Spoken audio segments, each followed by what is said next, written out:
আসসালামু আলাইকুম এভরিওয়ান। আশা করি আপনারা সবাই ভালো আছেন। আলহামদুলিল্লাহ, সকালে ঘুম থেকে উঠে এসে পাখিদের খাবার দিলাম। ওদের কিছু মেডিসিন ছিল, ওইটাও দিলাম। মেডিসিন হচ্ছে গিয়ে যে আপনার আমার পাখিগুলো প্রত্যেক দিন একটা দুটা করে মারা যাচ্ছে। কোনো সিমটম দেখা যায় না পাখির মধ্যে, যা শুধু ওদের টয়লেটের রাস্তায় সাদা পায়খানা আর স্টিকি সাদা পায়খানার মতো লেগে থাকে, ওটা মারা যায়। তো ডাক্তারের সাথে কথা বলে, আর যে ভাইয়া কাছে পাখি আনছি ওনার সাথে কথা বলে দুইটা ঔষধ খাওয়াচ্ছি। ইনশাল্লাহ দেখা যাক, কালকে রাত থেকেই শুরু করছি, ইনশাল্লাহ দেখা যাক রেজাল্ট কী আসে। আর পাখি মারা গেলে অনেক খারাপ লাগে, কষ্ট লাগে মনে, এদের প্রতি একটা মায়া জন্মে গেছে। আর ভালো লাগে যখন ওরা ডিম পারে ভাইয়া। গত পরশু দিন আমি একটা ডিম পাইছি, গতকাল একটা ডিম পাইছি, বাট আলহামদুলিল্লাহ আজকে আমি আমার আশা থেকেও বেশি ডিম পেয়ে গেছি আলহামদুলিল্লাহ। ভাবিনি এত তাড়াতাড়ি এতগুলো ডিম আসবে, আমার জন্য এগুলো বেশি।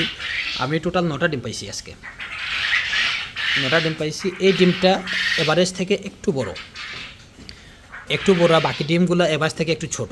যেহেতু এগুলা নতুন ডিমে আসতেছে, আস্তে আস্তে ইনশাল্লাহ সাইজও ঠিক হয়ে যাবে।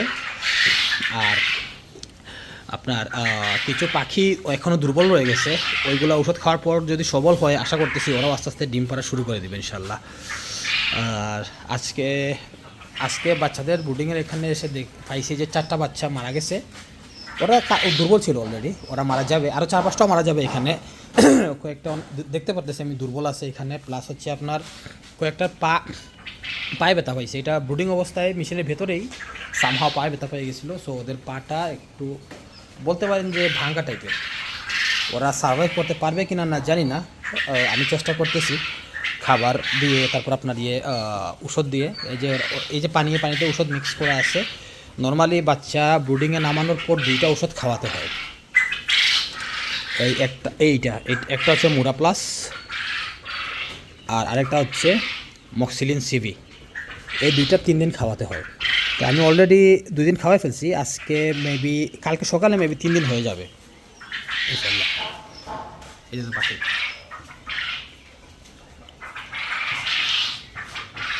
মাশাল্লাহ মাশাল্লাহ,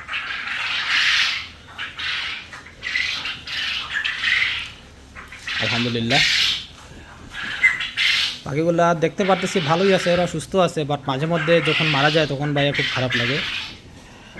আর এদেরকে আর একটু বড় করার পর ওদের উপর থেকে এই ছাতাটা সরাই ফেলবো, 4-5 দিন পরে ছাতাটা সরাই ফেলবো। আর এখানে যে পর্দাটা নামায় রাখছি, এই পর্দাটাও খুলে দেবো ইনশাল্লাহ। আপনার মনে করেন আমার বাসার যে এনভায়রনমেন্ট আছে, এখানে যদি ওরা অ্যাডাপ্ট করে ফেলতে পারে, দেন ওদের যে মারা যাওয়ার যে রেশিওটা, ওটা কমে যাবে ইনশাল্লাহ কমে যাবে। আলহামদুলিল্লাহ, আমার জন্য সবাই দোয়া করবেন, পাখিগুলোর জন্য দোয়া করবেন।